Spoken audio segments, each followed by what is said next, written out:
Charlie Hebdo est un journal qui n'existerait pas sans le soutien de l'État.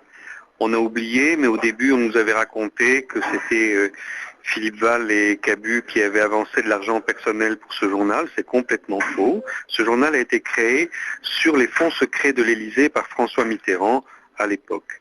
Et si aujourd'hui l'État demandait le remboursement de cette somme, ce qui serait logique, eh bien, le journal ne subsisterait pas.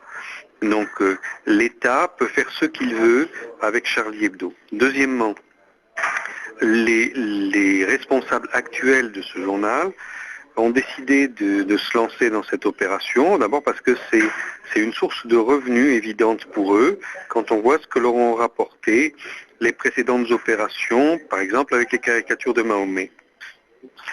Ils ne se rendent probablement pas très bien compte de ce qu'ils font, mais ils agissent avec le soutien de tout un tas de groupes qui, eux, ont une stratégie tout à fait déterminée pour essayer d'attaquer les musulmans en Europe et de les humilier par un moyen ou par un autre.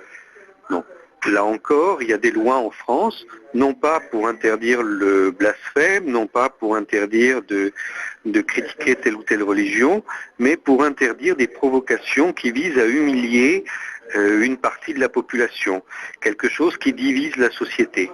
Alors ça, c'est très précisément la stratégie choisie par les gens qui encouragent Charlie Hebdo. Donc, si l'État voulait arrêter ça, il aurait tous les moyens pour le faire.